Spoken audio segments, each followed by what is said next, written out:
we're live. Give us a second. We have a small problem happening. It is what it is. Yep, it's happening. It's happening. It is happening as we speak. Pants. Stop picking your nose. We're live. So wait a second. What? Okay, it's saying we're live. Yeah. I don't know. There's one person watching. Let's see what happens. You know what we're gonna do? We're gonna do it as if we didn't miss it. So let's try it. Here we go.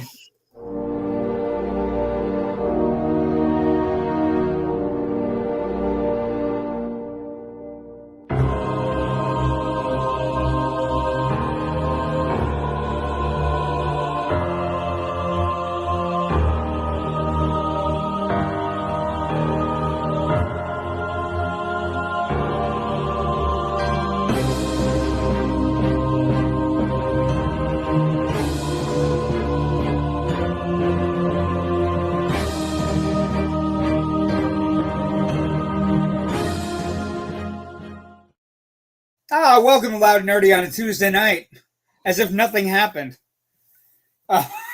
Somebody make a comment just to be sure. My name is live JW on. I'm being told we're live on YouTube, but not on Facebook. Oh no! Oh, it's saying it is live though on Facebook. It says live on Facebook.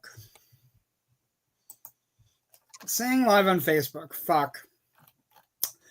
Okay, well, my fault. That was my fault. Everything was my fault. I don't think it's not your fault. StreamYard did a major update, it seems, since our last show. And we're still adjusting since they don't really release tutorials. Yeah, it's fine. Yeah. You are on Facebook. I see you on Facebook. Okay, so we're good. Oh, there's a bunch of comments. I fucked up, Ken. It was my fuck up. It was me. It was StreamYard. The StreamYard's name tonight was JW though. Good evening, gentlemen. Oh, that's you. I'm sorry. That's you. I was starting at the beginning. Welcome to Loud Nerdy on Tuesday night. We're human. As opposed to the rumors. Anyway, welcome to Facebook. My name is JW Colwell. I'm joined as always by my good friends Kyle Defina and Jared Kamora. Does not compute. I'm sorry about that. That was my fault. It was my bad. You on Facebook? You on Facebook? I see you on Facebook. I see you on Facebook. On the FB. I got confirmation on this. Then good evening, friends. Who fucked up? Me. It was definitely me. Kyle and Jerry were right on time. I was not. So it's my fault. I take the blame, and hopefully Joe won't hit me like the last time. A flogging. Facebook is live. So I just want to tell you, I've lost enough weight that I now fit into Old Navy shit. That's a big deal. I know that means nothing to most of the people watching, but for a fat person, that is the world because I can buy cheap goods. Although they're not going to be cheap. But anyway. I've never stepped foot into an Old Navy, so I don't even know what they sell. I'm going to tell you right now, this is an Old Navy shirt, a Batman the Animated Series shirt. It's fly as fuck. I'll show you more shirts as we progress through the rest of the summer. Meanwhile, Gary wants to show us his Fruit of the Looms that he got. Yeah, I got Fruit of the Looms, Tidy Whities. I think we can blame the Invisible Man, and I'm in. What else? Hi, boys. Thank you, Missy. Congratulations on getting the lottery right. At least now I'm still boasting the numbers on YouTube too. Thank you, Raven. We appreciate it. Your names are now missing. It is what it is. That's because of the comments. Take the comments away. There we are. We're back. Yes. I mean, let's start the show proper. So we did some predictions. Missy got the closest without going over Price is Right rules for Stitch. So the total that you gave me was 182 million. Hold on, let me go back. I'm just going to check the numbers one last time because they did change on air last time. They did. Give me 1 second. Okay, so that's the weekend. Daily for Monday was another 36. 182 is indeed the final gross. So then that would be Missy D coming in with 181, only $1 million off. Nice. Followed by JW with 151. Followed by Jerry with 133. Missy B with 123. Nice. Raven with 121. Ken McKern with 60. Oh, and then the true head scratcher, the Grand Poobah with 17 million. Let's go to the more interesting one. The more interesting one is what came in second. Right? So let's do second. What were the totals for Mission Impossible? That came out this weekend? Yeah, it came out. Did very well. Oh, thanks. Thank you. Clothing, Kyle. They sell clothing. What kind of clothing? I've known. Well, they sell something like this. He's Batman.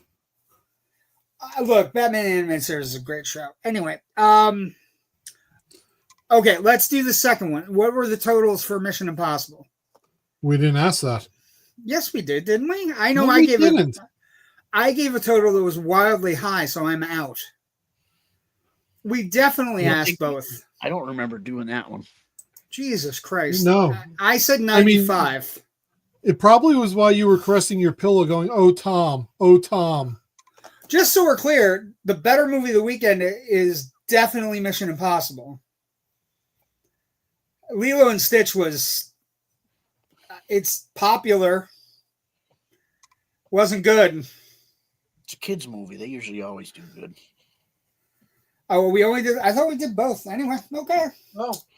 Okay. Well, Mission Impossible did a not so horrible 79 million, which is a record for the franchise in its 8th incarnation, its 8th movie. So yeah, pretty good numbers, pretty good box office. Hollywood's feeling like we're gonna have a good. Ooh, look at it! Ooh, it's nice. Yeah. Yeah. I was wondering what that was. I like the weird purple box. I think we keep the purple box because that way you're free to do whatever the fuck you want. Why was Lilo and Stitch not good? Okay, so I'm sure people are going to say that some people like it. I'm going to tell you I saw it with a 7-year-old who turned to me at one point crying during Lilo and Stitch. It's because you ate all the popcorn. No, it wasn't because I ate all the popcorn. I didn't. He turned to me and said, "So the government can take kids away from their families? What about Ohana?"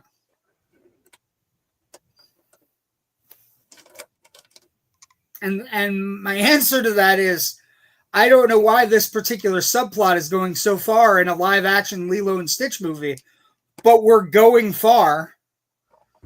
So I don't even know if the kids I saw it with are ever going to want to see it again because they were so broken up by it. Now, is Stitch great? Sure. Is the kid playing Lilo great? Yeah, she's fantastic. She's amazing. Fantastic, great. I think her name is Maya Kealoha. Aloha. Very good. Very amazing. That doesn't sound Hawaiian. Yeah, she's great. Actually, the person playing Nani is great. Chris Sanders is great. Sydney Elizabeth Agodong is playing Nani. All great. Everybody in the movie, all the actors are good. It's just it's got a weird vibe. I don't know. Now, that being said, it's going to have a great 3 weekends until How to Train Your Dragon comes out. And then we'll see which one is the better live-action animated adaptation. And The Dragon will probably win out. I think Lilo and Stitch is going to have a very it's already at $400 million. Like it's legit a box office sensation. I don't know that it's going to catch Minecraft for the high of the year, but it's impressive. Worldwide, it did over the 4-day weekend. It did 361, so 182 domestic, 178 international. Impressive. Mission Impossible had two things going against it. Number one was the running time, but even Mission Impossible, 79 domestic, 127 international for $200 million. So you had two movies grossing over $500 million this weekend. Is it another 3-hour deal? Mission Impossible 2 hours 49 minutes. Yeah, most of them are about that long. What I would also say is, if you are a Mission Impossible fan, if you are somebody that watches the franchise and you've paid attention, and you may have rewatched the franchise in the last 3 weeks, or you may be doing the franchise on your own other movie show, where we're doing a deep dive on the franchise on Generation Movie, and you may have watched all the movies, you are rewarded incrementally with how much you paid attention in the other movies. So Joe I says asked my daughter what she thought of it to get a different perspective, because she'll be 22 Raven said the adjustments they made to the story very much made it drag. I agree. There's way too much social worker and just way too much shit where Lilo is causing all kinds of chaos for Nani that is not fun chaos like in the original anime. Joe writes, my wife liked it. I didn't care for it. Wasn't that storyline her possibly getting taken away from her sister in the original story, though, as well, but it wasn't a new plot line. I'm not saying it wasn't a new plot line, but it wasn't as magnified as it was in this one. It was there, but it wasn't as, again, it was an animated movie, so we didn't do much. Also, I'd imagine if you're trying to get an actress in to play Nani, you need to try to have some sort of meat on the bones for that storyline. And I just don't think it. Now, I'm going to tell you, kids come out of it and they love Stitch and they like Lilo and everything's fine. Stitch is great. Chris Sanders playing Stitch is fantastic. I love hearing everyone's opinions. Kyle's job has been co-opted by AI chatbot. Laugh out loud. It's not his only job. So my take on it, I feel that live action did a better job with the slow progression of Stitch going from bad to evolving into a good creature that sees the importance of family. Okay. But there's there are secondary moments where the chaos he causes, Nani losing her job, that was another thing. The child I was with was like, so wait a second, adults can be punished for kids' actions? And It's a 7-year-old asking it, and the answer is yes, but I don't know that you want it in a Lilo and Stitch movie. I don't know. That's just how I feel about it. I was getting asked really tough questions that I wasn't expecting in the middle of a Stitch movie.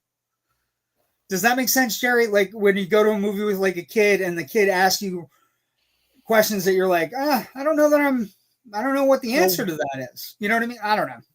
Wasn't that the big complaint about Barbie, though? The last end credit scene? Well, no. Yes, but Barbie is... Where moms had to answer what a gynecologist was?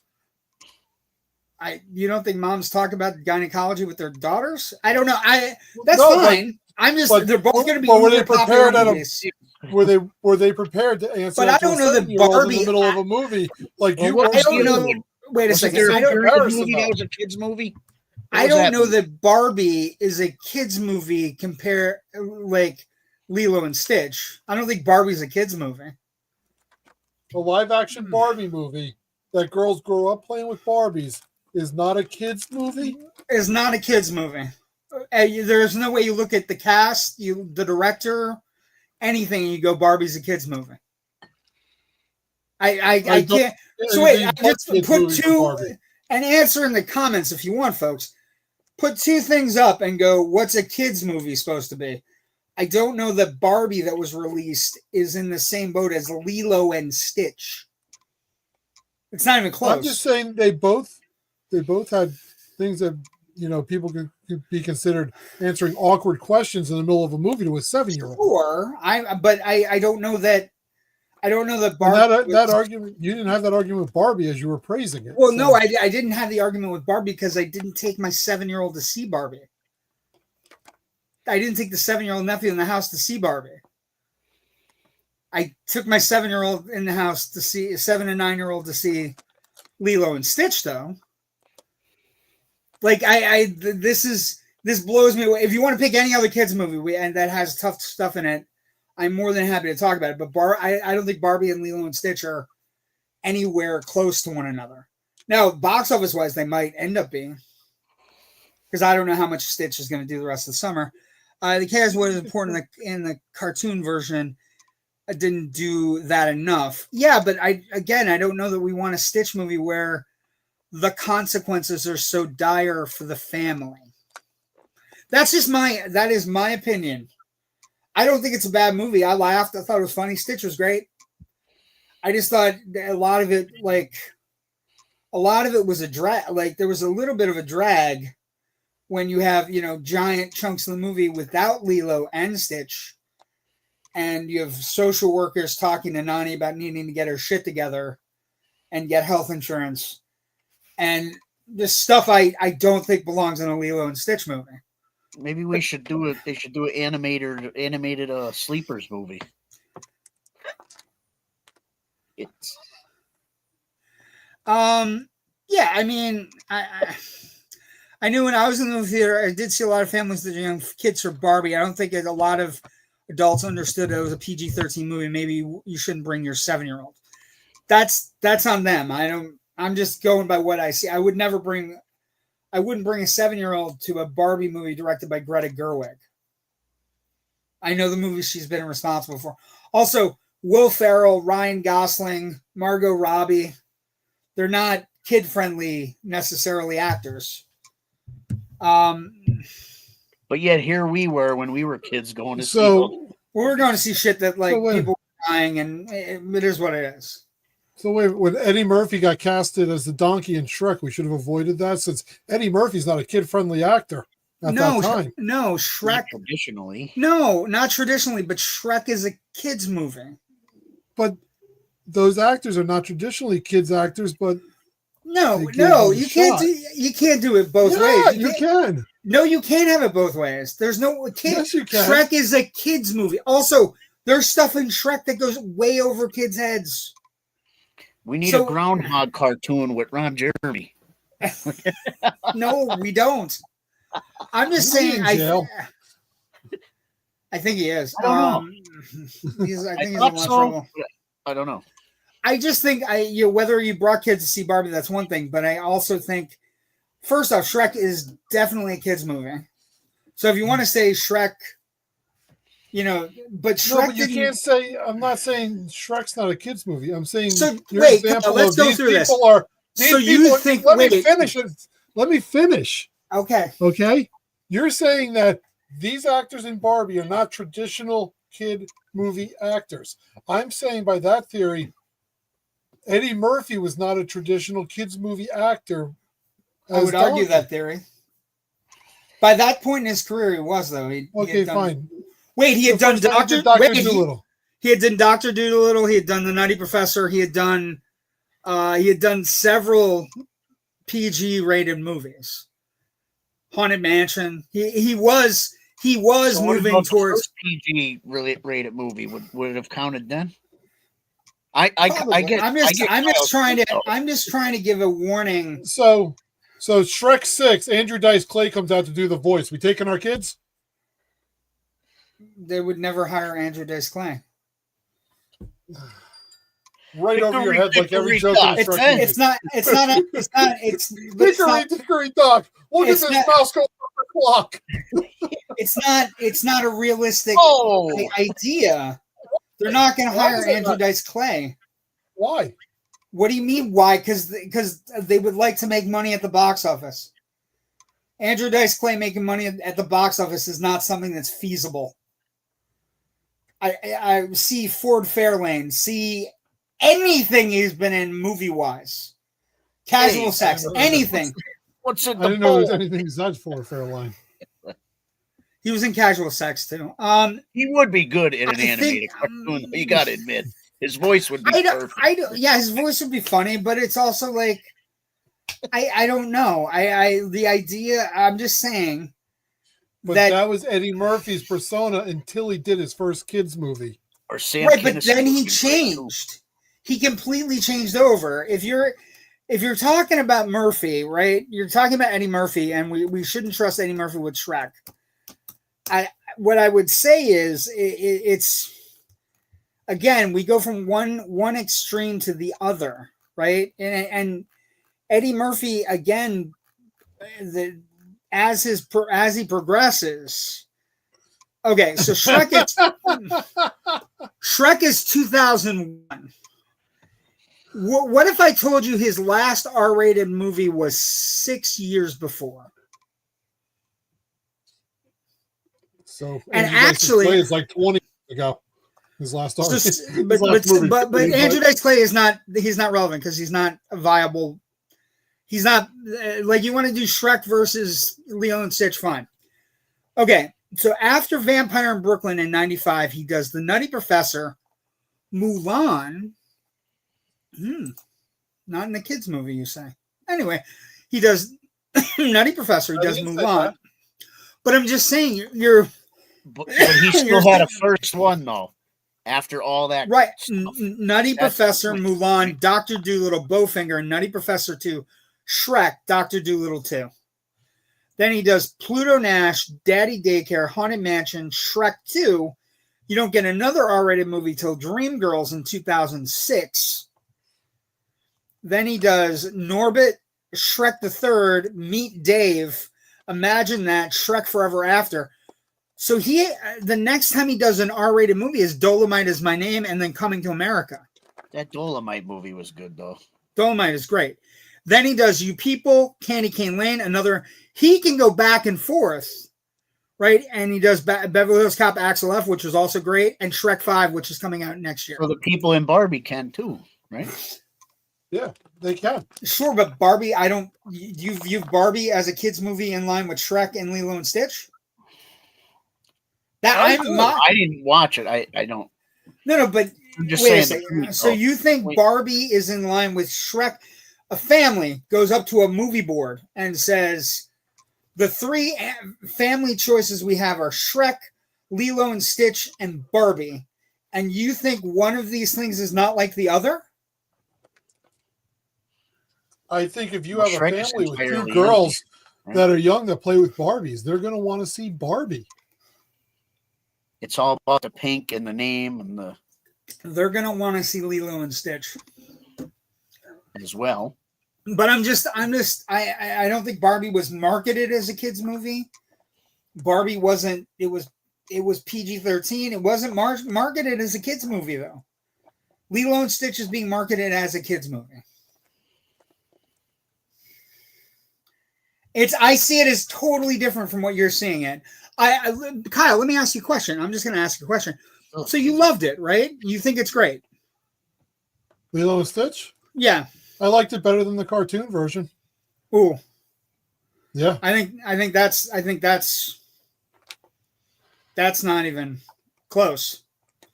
Cartoon. That's your opinion. No, but I'm just saying I don't think that's close with a lot of people.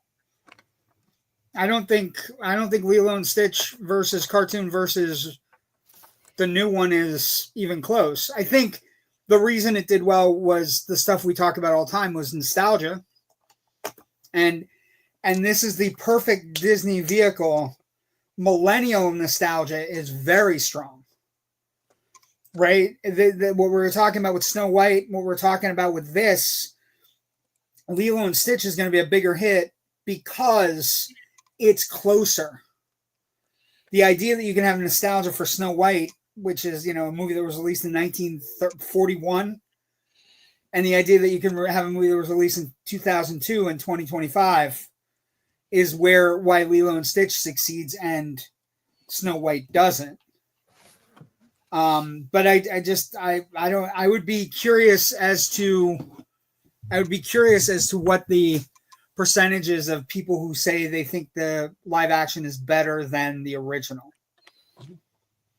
And I think one of the things, I know my 23-year-old daughter liked the cartoon better.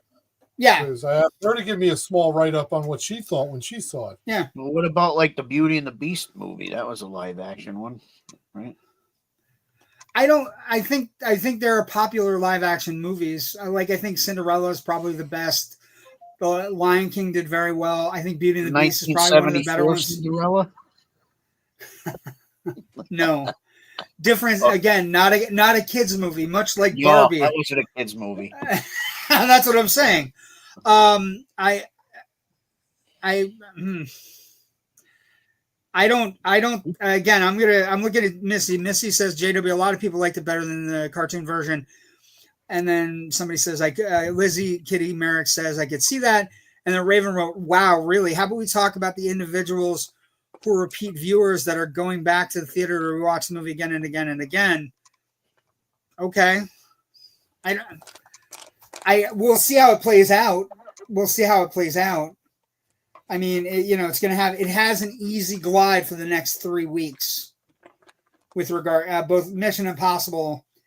Mission Impossible actually starts to have challengers 2 weeks from now, but Lilo and Stitch doesn't have a challenger. I think there's a sleeper you're missing for this weekend.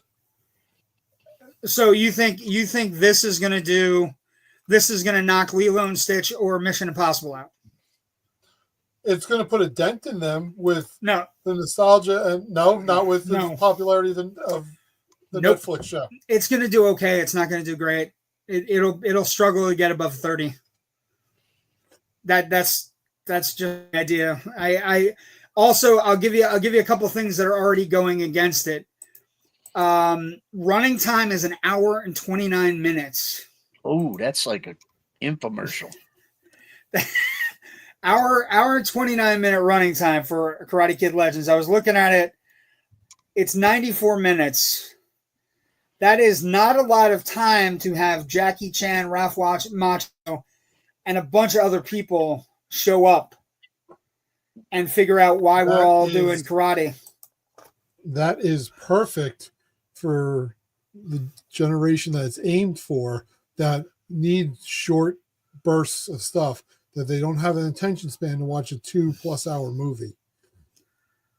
Everyone that grew up on Kyle, there is not on the last 6 seasons of Netflix Cobra Kai are going to flock to see this, and they're going to love 50. Kyle, the Cobra Kai you're giving them the Cobra Kai episodes are almost 54 minutes. So you're giving them a little bit longer than a Cobra Kai episode. Is Zabka in it, or Martin Cove? Are they in this movie? No, they are not. So it's only Macchio and Jackie Chan. It's Jackie Chan, Ralph Macchio, Ben Wang, Joshua Jackson, Sadie Stanley, and Ming Na Wen. It's Macchio and Jackie Chan. I don't know, guys. Like, I don't get me wrong. I want to see it. I'm going to see it Thursday at 2. It's tough to replace on Friday. Though. I mean, Jackie Chan's the right choice. I'll have a review on Friday.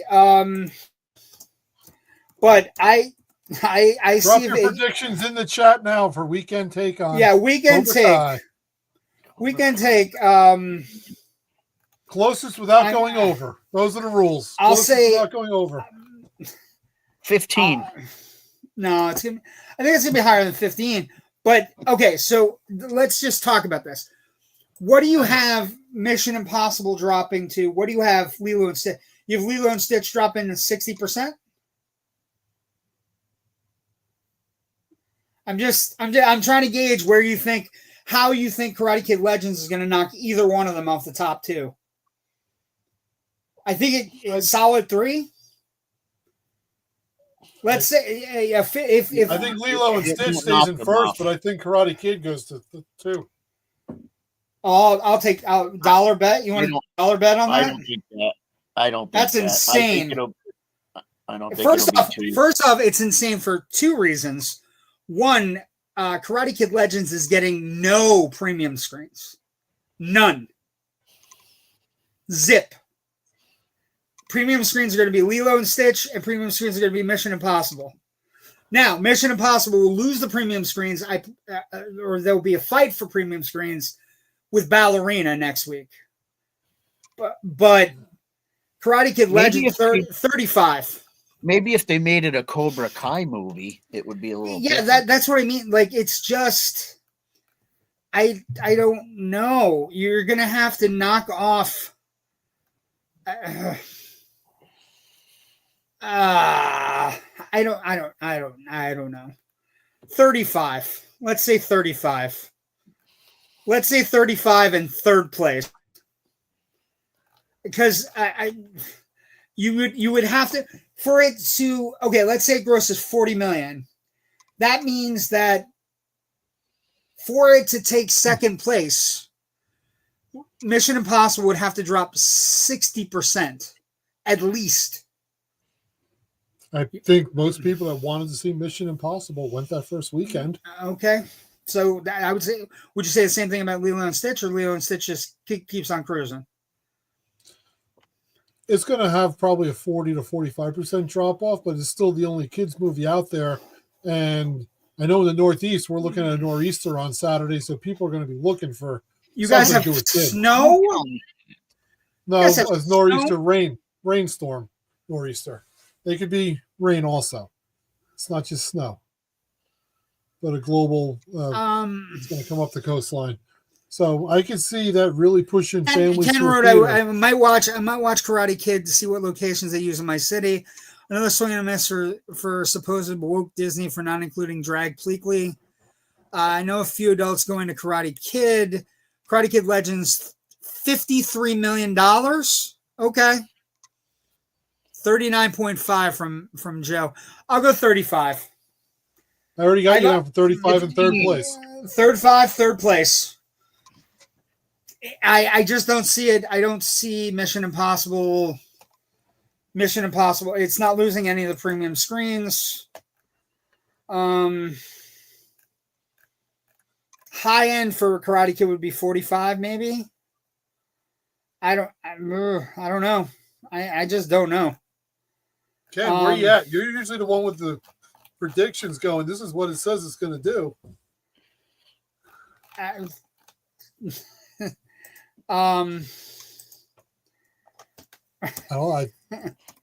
it's going to be another one like Five Nights where you don't think it's going to do well, and all of a sudden just.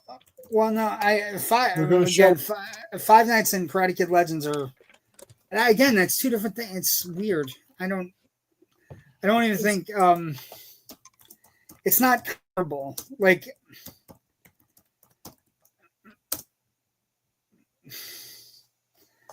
I don't know. I think this is funny. It's just, I don't know. Third place, 30 to 35 million, and about 35 at a high end. And again, you would have to have a complete collapse by Mission Impossible, a complete and utter collapse. Even though it's one of the best reviewed movies of the franchise, even though it's the highest grossing weekend in franchise history. But you know what's cool about it? You got two guys that do their own stunts in movies. Yes, that is a great point. Jackie Chan and Tom Cruise battling at the box office is nice. Also, can I tell you that a fun little joke? The only person that can stop Tom Cruise at the box office is Stitch. It's happened twice. Because in 2002, when Lilo and Stitch came out, Lilo and Stitch beat Minority Report.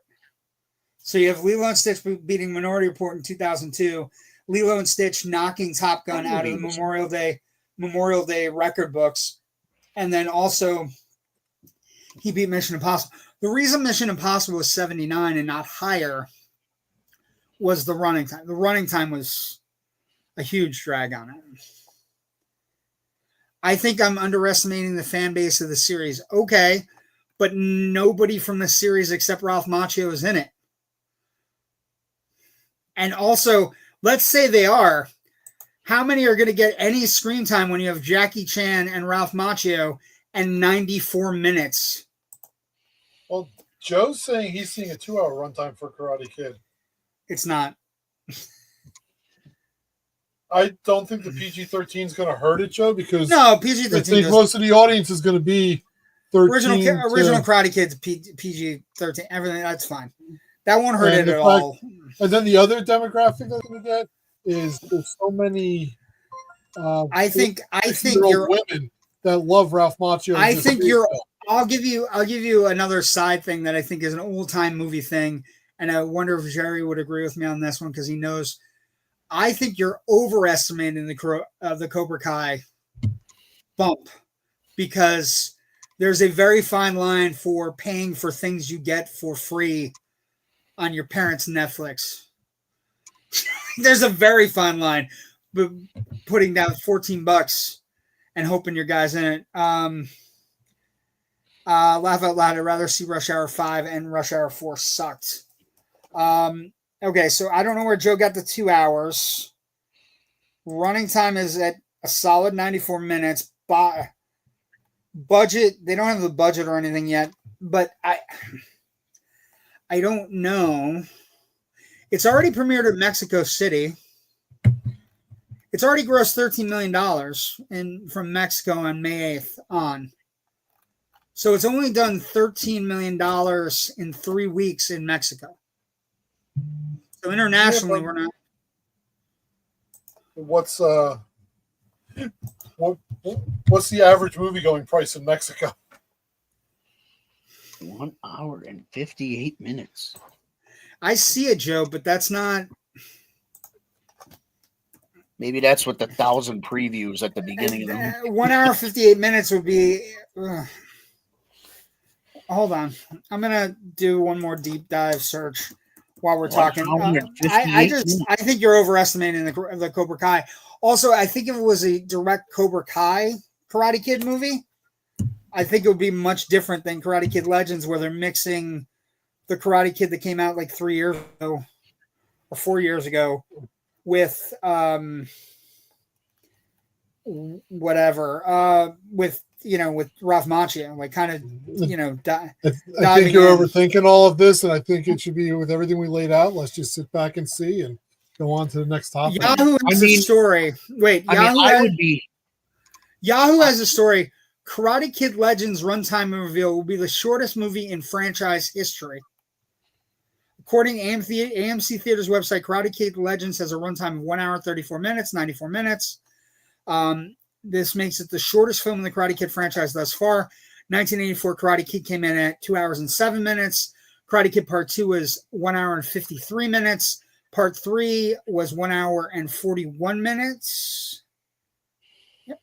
And the Karate Kid movie of 2010 was 140 minutes.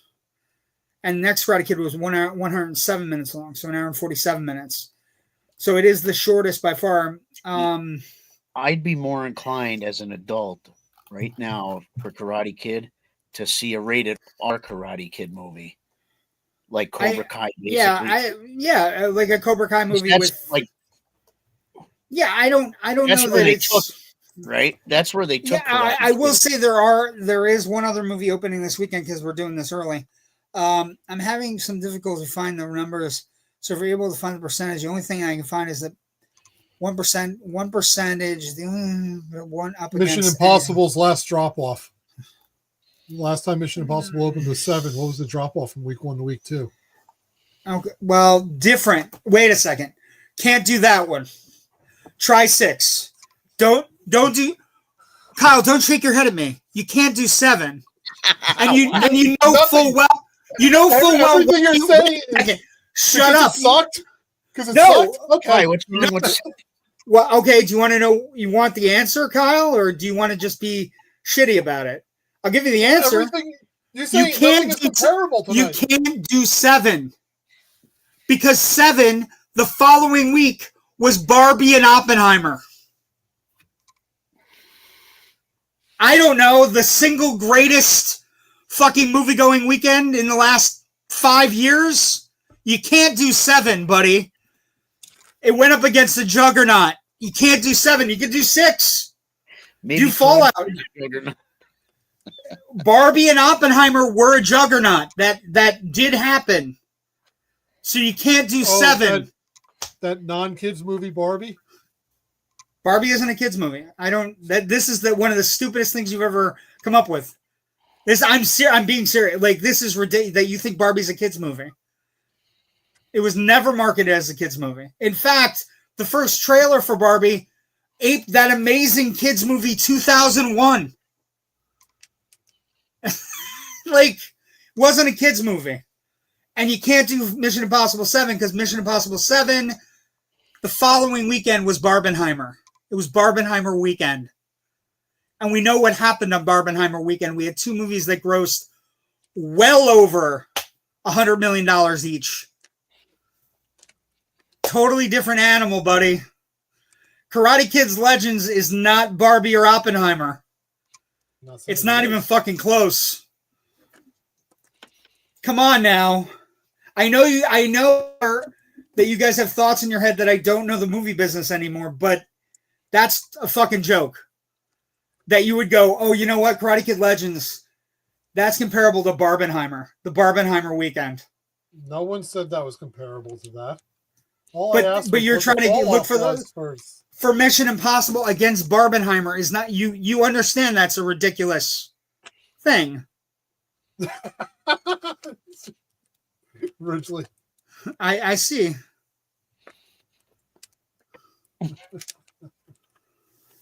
Right?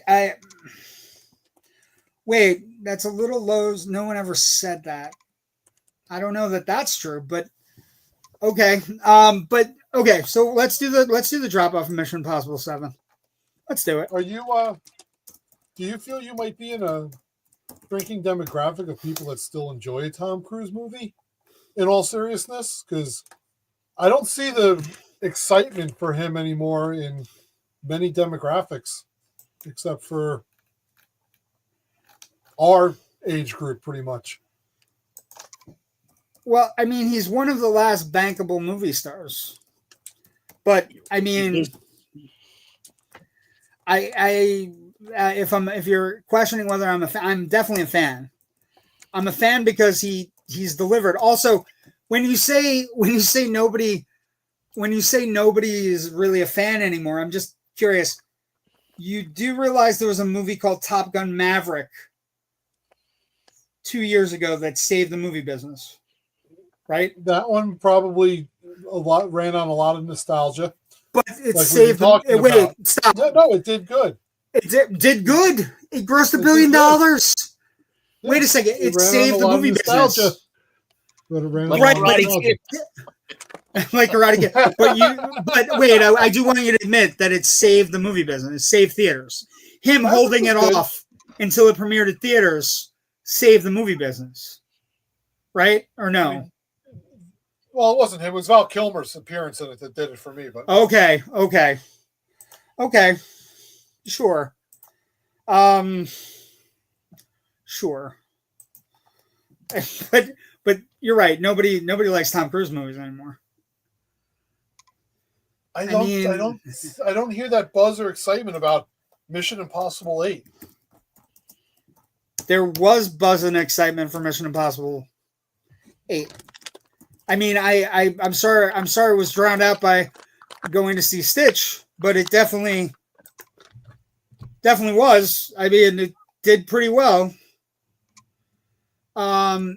Okay, so Dead Reckoning opening weekend, 54 million. 54 million.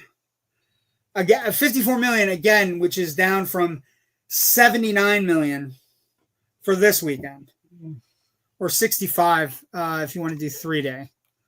Let's see. Hold on.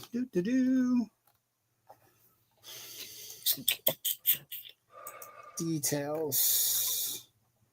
Okay, it opened July 14th.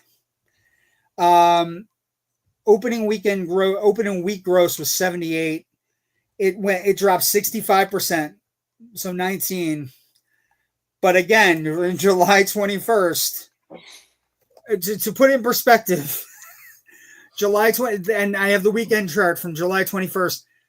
Let's go through the July 21st weekend box office chart because it's great. Okay, July 21st, Barbie, $162 million. Oppenheimer, $82 million. And then Mission Impossible was in third with $19 million. So not a great thing to kind of like, well, what would the last one drop off? A 65%. Dropped off 65% because everybody's going to see Oppenheimer and Barbie. You don't think it's going to have at least a 45% drop off? Well, 45% only still puts it at $40 million. If it has a 50% drop off, it's still at $40 million. Okay. Which I think is going to be higher than Karate Kid Legends. So, and again, the problem with Karate Kid Legends is going to be that it's not going to get any premium screens. None. Zip. Not zero, but small percentage. I saw that driving as a bit wrecked. So much fun, sober not as much. Last cruise movie I think I liked was the one with him and Cameron Diaz. Thank you for those numbers, and I think it kind of speaks to the fact individuals who really want to watch Mission Impossible do in fact go in the first week. No, it doesn't. Like, you've totally missed the point of those numbers. Like, Kyle, you agree with me that it totally misses the point of those numbers, correct? I agree with you that it's stupid of them to put it out the week before. That was bad marketing and strategy on their part. But you understand yes that or no? Well, no. It was there before Barbenheimer happened. The Mission Impossible. And studios move movies all the time because something else. They didn't move it. No movies moved that summer. Indiana Jones didn't move either. Indiana Jones got crushed by Barbenheimer too. That's summer though. But movies do move. Movies do move, but I can tell you that I just looked at Regal and they have it on every screen for Karate Kid this week. Okay, wait, Regal in Dixon City. Karate Kid Legends is on their IMAX screen this week. Let me check that. No, it's just on a screen. No. I'm talking about premium screens, right? I don't go see stuff in IMAX. I'll be honest, and I hate the 3D. So I'd rather see a standard showing. But I understand. But what I'm saying is that helps boost box office. You understand that helps boost box office. I think it also helps deter people from going to see movies because they don't want to pay an upcharge or a premium fee. So wait a second. I can tell you that I just looked at Regal and they have it on every screen for Karate Kid this week. So every screen at Regal, the 11:10 is playing Karate Kid? Not playing Lilo and Stitch? What are you talking about? Well, read the comment. I did. I can tell you that I just looked at Regal and they have it on every screen for Karate Kid this week. They do have a lot of them showing. Okay. They start almost every 45 but it's minutes. not every screen. It's not every screen. They're not bumping Lilo and Stitch for Karate Kid. They're not bumping Lilo and Stitch for Karate Kid, right? I mean, that's not what we're saying. Right? But she did look it up and it said, they do have 9 showings of Mission Impossible. Okay, so wait, Karate Kid. Bring Her Back's got 1 screen. I'm looking at. I'll look at Friday. Let's look at Friday, May 30th. Bring Her Back's at 10:30, 1:15, 4:30, 7:40, 10:20. That's 1 screen. That's the other movie opening, by the way. Tornado is only playing 2 times a day at 10 a.m. and 6:40. Karate Kid Legends is at 10:45, 1 screen. 11:30, 2 screens. The 10:45 fits into the 12:30, so that's 2 screens. because the 10:45, it's an hour and 34 minutes on the Regal website as well. And so 10:45 gets us to 11:45. Oh, yeah. So it's got 2 screens. It's got 2 screens. 10:45, but it's still got the 12:30. same amount of. It still has the same amount of showings as Mission Impossible though for the day. Sure, but it's got, because it's only an hour and 34 minutes. So Mission Impossible. You can't count that because it goes up against Barbenheimer, but you can't count that because of runtime. But you can't count that because he did other. Kyle, what I'm saying to you is it's only on 2 screens. It's not on every screen. I was looking at opening night on Thursday. Okay, I'm conflicted. What is the point of the argument is that Tom Cruise doesn't make money movies anymore because that's laughable, especially when you look at that damn jet movie fucking sequel thing, Top Gun, as I'm being told. And I didn't see that movie. I didn't even see the first one laugh out loud. Fine. I'm just looking at the Regal Dixon City. So on Friday, standard screen, Karate Kid has 2 screens. Mission Impossible has the IMAX screen. I think we killed this one already. I'm wait and see. We're coming out. We're talking. Mission Impossible has the IMAX screen to itself. So the only premium screen in Dixon City is Mission Impossible. Then it has 2 screens itself. Because it has 2 other screens. Because it has a 12 o'clock show, a 4 o'clock show, and a 9:30 show, and a 1:30 show, and a 7:45 show. So Mission Impossible is on 3 screens. Karate Kid Legends is on 2. And I'm going to have that Top Gun to watch later movie for Raven. So confused. I just think it's the Barbenheimer thing is a legit argument. But I would say, like, the other arguments we're having tonight, like Barbie being a kid's movie is not, I think that's crazy. And then also that Tom Cruise movies don't make money anymore. People don't like Tom Cruise movies anymore is also crazy to me in every sense of the word. But, and again, Top Gun's a movie that saved the industry. Now, I'm not the one saying it. A lot of other people are saying it. So let's go with it. $1. You want to do a dollar bet? You're coming down in October. You want to do a dollar bet? Or how about a drink at Halloween Horror Nights? A good boozy drink at Halloween Horror Nights. Oh, great. With the fog, you almost ran over 7 people to begin with. Now I'm going to give you alcohol. It's not my problem. It's their problem. I have steel on my scooter's steel enforced. It's impressive. Nobody's saying Tom Cruise movie Mission Impossible don't make money. We're just saying that there are other movies for people to go see. Right, I understand that.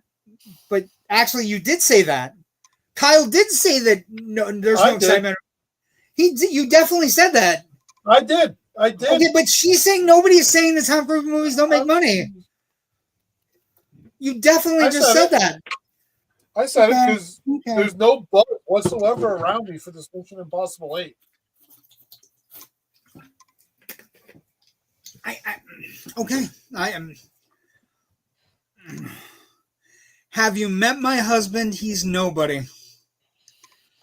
Ouch. That movie was okay too. Nobody 2 is coming out later in the summer. I saw that. Looks fun. Okay, so this was number 1. This was number 2. Fuck. Soon to be number 3. And soon to be number 2 again. Who does 2 work for? What else is coming out besides those? Well, Karate Kid. Well, actually, thank you. What else is coming out? Something else? Karate Kid Legends opens on Friday. And also Bring Her Back, which it's from the folks that did the really amazing Talk to Me. Danny and Michael Filippo. So I don't know if you, Jerry, have you seen Talk to Me? Did you like it? Did I see that? I'm not sure if I saw it. I don't think I saw it. I highly recommend it. Talk to Me, which is basically about like a haunted monkey paw kind of thing where you can become a dead person and then you get addicted to doing it. Like, and the kids start doing his TikToks It's really good. It's really good. Bring Her Back is about a bunch of foster kids that find weird like rituals going on in their foster home. Looks fun. Lava Randy was surprised I hadn't seen Top Gun. It made me watch it to see the sequel. I fell asleep, and he did the sequel himself since I scored like he did at Rocky Horror. They're pushing Bring Her Back. They're really like pushing it with the advertisement for this one.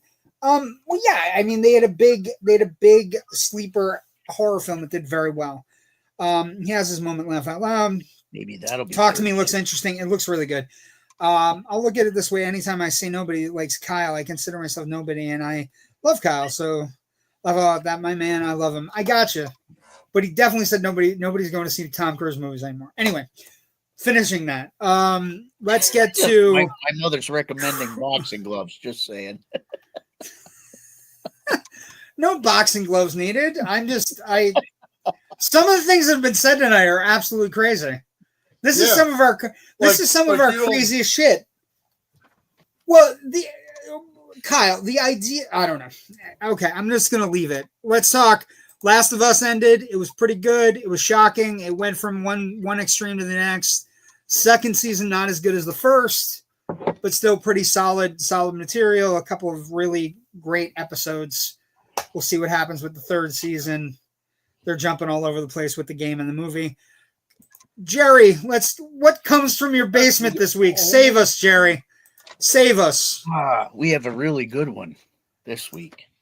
We have The Island. The Island, yes. By Peter Benchley.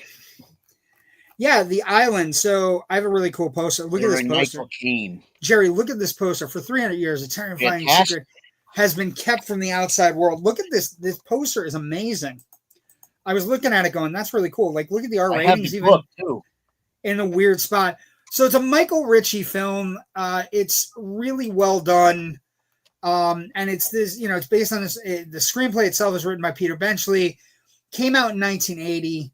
And it's about a bunch of pirates. And they're hidden from the outside world. And they use boats. They use boats to kind of go out and just sustain themselves. And it's been going on for decades, like years, hundreds of years.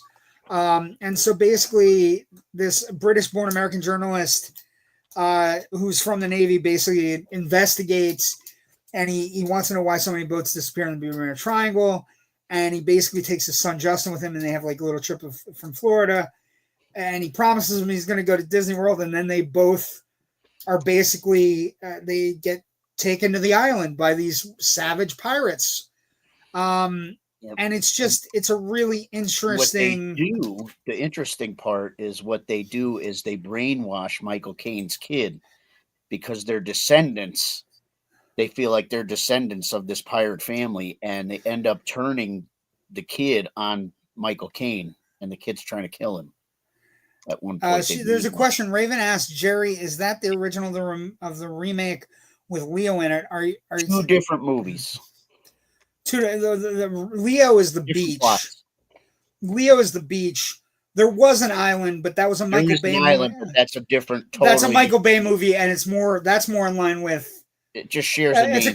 It's a clone movie. I'll definitely binge watch Last of Us this weekend. I promise. I can't believe that I'm saying this ahead. This is one of the series I've always watched when it came out. Just really got hooked up on Handmaid's Tale. That's fair. Oh, definitely not the same. I'll have to see where I can find it. Everyone deserves a taco, whether it's a regular taco or a choco taco. JW, where can she find it? YouTube. Yeah, I was reading the look comments. it up on Google and click the videos button. It's really good. Yeah, it's on YouTube. It's not your standard YouTube, but it's on there. It's a fun movie. It didn't do well, but it kind of had a cult following in the 80s. Yeah, Michael Caine. Look at how young Michael Caine looks, and there's all kinds of all kinds of fun island stuff. I also do want to do a quick review. One of the movies that opened over the weekend on Netflix was Fear Street Prom Queen. Couple things. That is Chris Klein, and also That is Catherine Watterson.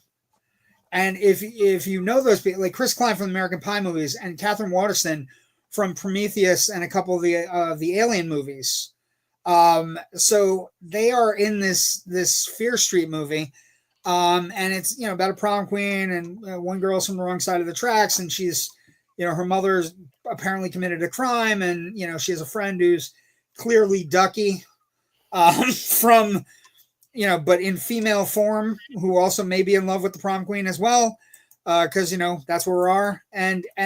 But great, good kills, solid gore, excellent costuming, because that particular the villain, the killer is in a ceremonial mask, like a death mask, and then it is a red vinyl suit.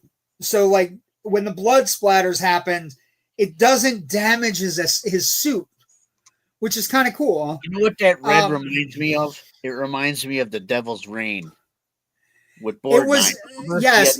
Red. Joe, I don't think it was as good. I'm going to, a couple things. I don't mind it. I like slashers, so I'm willing to give slashers more slack than any other horror films. It was fine. Now, was it as good as the other Fear Street movies where they did the three different, the trilogy that had three different movies released on the same weekend and you had to watch all three and they all tied together? No. But it's not bad. It's okay. They're fun. They clearly have high production values. Like this one, production values on this, they haven't announced the budget, but it's clearly a lot of money, and everybody involved looks like they're having a great time. And it's not bad, but it won't ruin.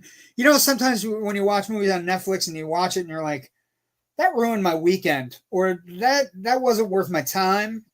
This isn't not worth your time if you like 80s slasher movies. There's some good in it. It's not a great movie. It's not as good as the other trilogy that I really liked. I really thought that they did a really bang up job with the other trilogy with the three different time eras and the killer, doing whatever. Let's see. Yes, but so are the books. Great for teen popcorn watching. Yes, they're fun. They're not it's not going to change the slasher movie. Somebody asked me, I think when I did the review, somebody asked me, what did I like better? Clown in a Cornfield, Hard Eyes, or Prom Queen. I would pick Hard Eyes every single time. But all three of them are fun. They're not Hard Eyes is the only one that I think is a hybrid that deserves talking about, because they do a full romantic comedy latched onto a slasher movie that is because he's after couples, but they're not a couple yet. So it's this ridiculous, there's a romantic comedy, but it's also they're being chased down by a guy who's cutting people with, hitting people with tire irons and breaking their faces off. Yeah, it's not as good as that one, but it's not bad either. It's just okay. And not as good as the other Fear Street, but still fun. Let's do Twilight Zone Redux. I have an interesting movie I want to talk about when we look at this one, Jerry. Twilight Zone Redux tonight, we look at an episode called Long Distance Call. And I look at, that is a child's bedroom. The ground of a child's bedroom with a child's phone, and also weird clown shit that you're cool.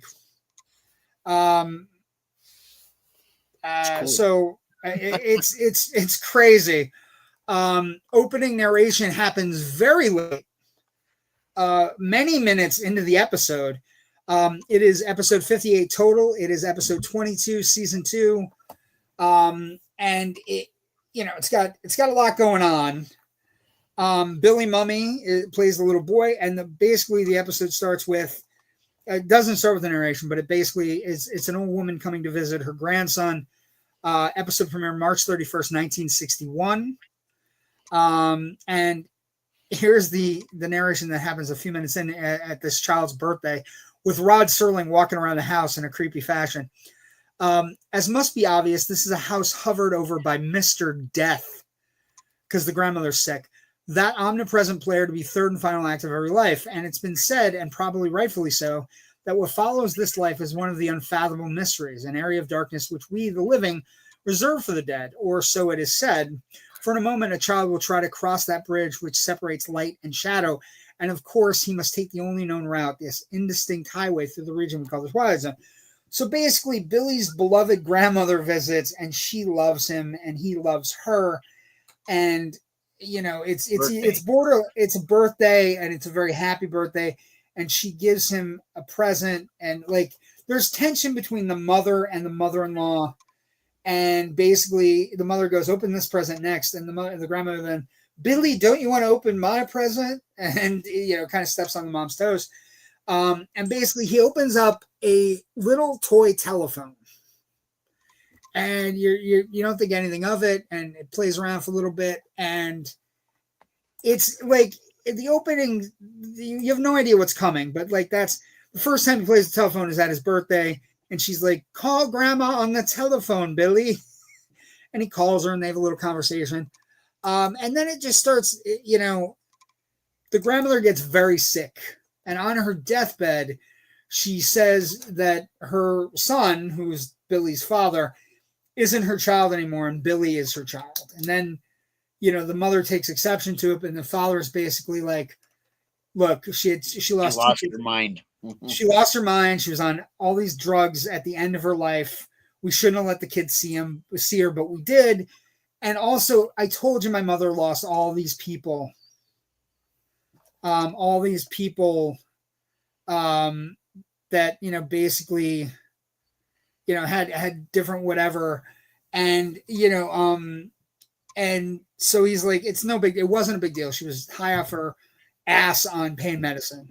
And then the mom comes in the one night and Billy's talking on the phone, yapping away. Yap. And she's like, "Who are you talking to?" He's like, Nobody. And it just gets creepier and creepier. The grandma dies and he's still having these conversations on the phone. And they think we're going to send him to a child psychiatrist. We're going to figure this out. But then they have an episode where Billy runs out into the street and the babysitter's like, I tried to stop him, but I couldn't. And this angry adult comes in and says, "Your kid was running in the street. I almost hit him." And, you know, the babysitter's like, "Billy said somebody told him to do it." And the mother's like, "Well, was he talking to you or who was he talking to?" And she's like, "Oh, I would never send him into the street, Mrs. Whatever." And we find out that maybe Billy's grandma is telling him from the grave to run out into the street. So you could come and be with me. You can come be with me. It culminates with the mother waking up at like 3 a.m. and Billy's on the phone with his grandma talking, and she picks up the phone and she hears the grandmother. The husband runs in. He thinks she's having a mental breakdown. Billy runs out. They run after Billy. They're looking all over the house for Billy. Billy jumps into a moat. I don't even know what this is. Like, yeah. It doesn't explain what it is in their house, but he jumps into a thing of water. And the next thing you see is the mother sitting there having a nervous breakdown, the father having a nervous breakdown, and the paramedics working on Billy. And kind of like the one paramedic does the Gene Hackman in My Mother Lives in Hackensack with, "How's our son doing? Do you think he has a good chance to survive?" And it's bleak. And that's when the episode takes on this really great momentum. The father goes up and he gives an impassioned plea that my son is only 5. He's never worn long pants. He's never been to school. He's never even been out of the house. He's never touched the world in any way. Please, Mom, give him back. And it is one of the most impassioned things on a Twilight Zone episode I have ever seen. And he lives. And he lives. Yeah, it's a great. You leave the suspense. Yeah, leave the suspense. But so they go downstairs and they basically he is survived, and they don't know how it happened. It kind of they brought him back from the brink, and we get the closing narration from a very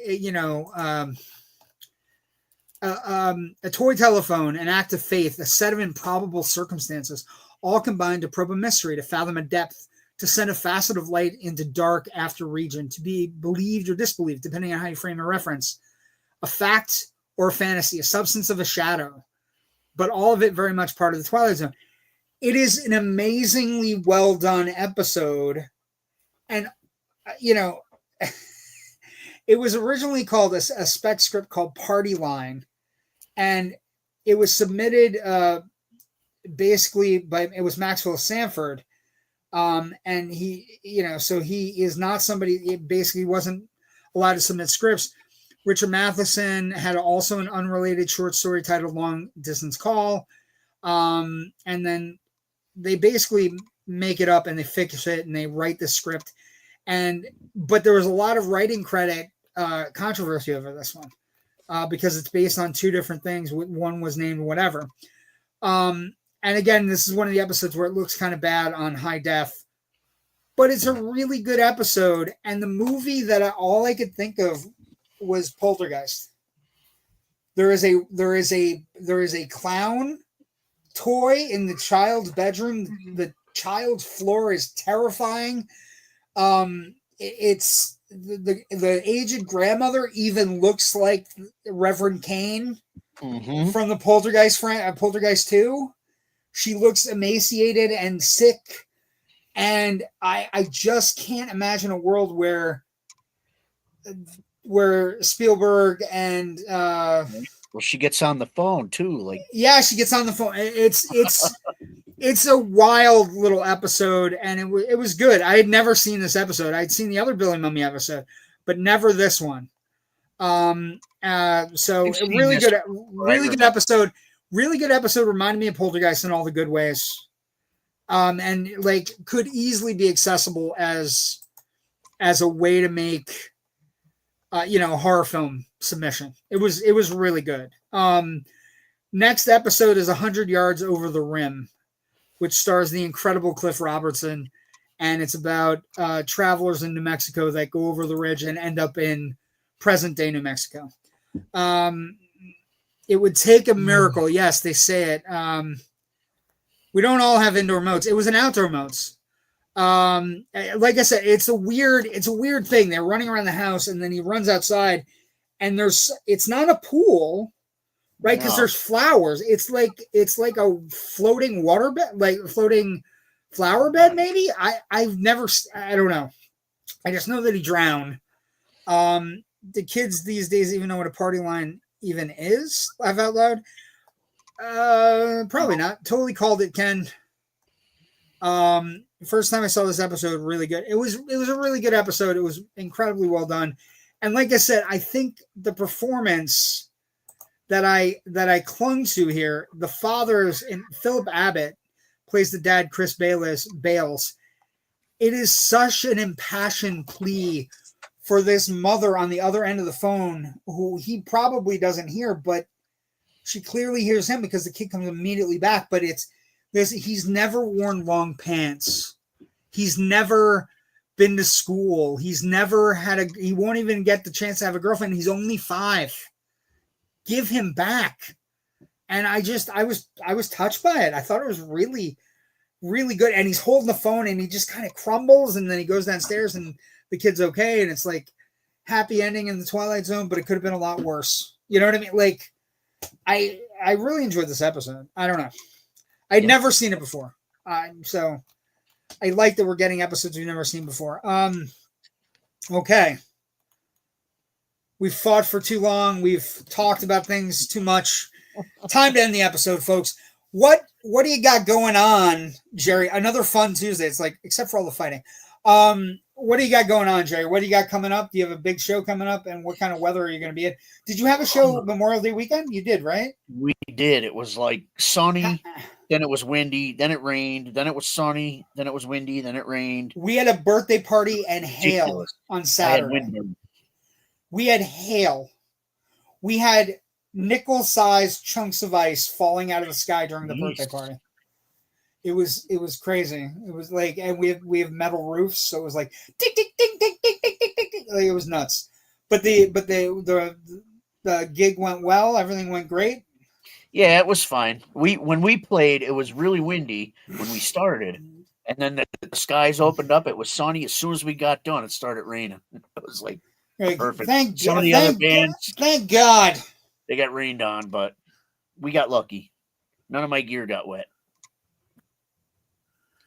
Okay, just think about it more positively. It's not fighting; it's healthy discussion with two individuals, two different points of view. Thanks. Best part of the show is when you don't agree and you guys listen to each other's opinions and agree to disagree and be fine with it. I love that part. You guys, like brothers being said, Kyle, your younger brother needs you to beat him up, by the way. That age range for you guys. Who is the older? I think I'm older. I'm definitely older. I'm older than everybody on this show. Thank God for that. I don't fight. I would get somebody else to fight for me. I'd pick a surrogate. No, I'll tell you what I'd pick. Jerry, you fight with brain. I'd be like Master Blaster. I'd pick a surrogate, and the person I'd make, and Jerry knows who I'd pick. I would pick Douglas Klein. I feel Doug would do me justice. Doug would take extra good care of me. He's my giant. He's like my Master Blaster. You know what I mean? Like, just I haven't seen that movie in a long time. Long time, right? I would be a physical surrogate, JW. I would think that JW acts the youngest, but Jerry, I think, is the youngest, and then Kyle acts like he's the oldest, but I think he's the middle. Well, no, Jerry is my age. Not but he's quite. 6. Almost. You're 51, aren't you? No, I'm 50. But you'll be 51 in December. I'll be 51 in December. So we're almost a full year apart. Yeah, I should have been 93. We're almost a full year apart. How old are you? I haven't asked you in a while. How old are you? Me? Yeah, you. I'll be 48 in July. So he's the youngest. Jerry's the middle. Look at that. I act the youngest. I am young at heart. I feel it's the right way to be. Kyle, what about you? What do you got going on? What shows can we look forward to you coming out of retirement to lead the Rocky Horror Pack? June 14th at the Emmaus Theater. June 21st at the Pocono Cinema. Got a short film lined up for Emmaus already. Still looking for a director that wants to sell his short in the Poconos. Yeah, so reach out to the Indie Escape Network, or reach out to Jerry, or reach out to Kyle, I should say. And if you want to have a short film shown at the Emmaus, no, Pocono.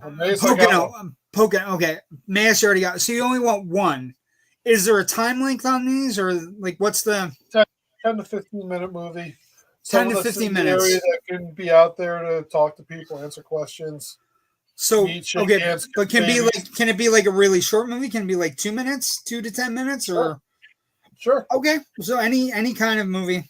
I mean, Jackie Chan and Ralph Macchio are putting out a 2 minute movie, according to you. So, yeah, well, it's a movie that's going to be third June place. Is Pride Month. June is Pride Month coming up. We support LGBTQ on our show. Anyway, thank you for joining us tonight. If you like our show, subscribe to the Indie Escape Network on Instagram or Facebook. We have a great page. Loud Nerdy itself also has its own page where Ken is on the leaderboards. Ken posts more stuff in that group. And I thank him every day for the shit he finds online that he just posts in the group. I post trailers and different things that I find that I really liked in this current week. But thank you for joining us tonight. We'll see everybody next week when we find out how much Karate Kid Legends did and why it was stuck in third place. Everybody have a good week. Thanks for joining us. Stay safe. Go to the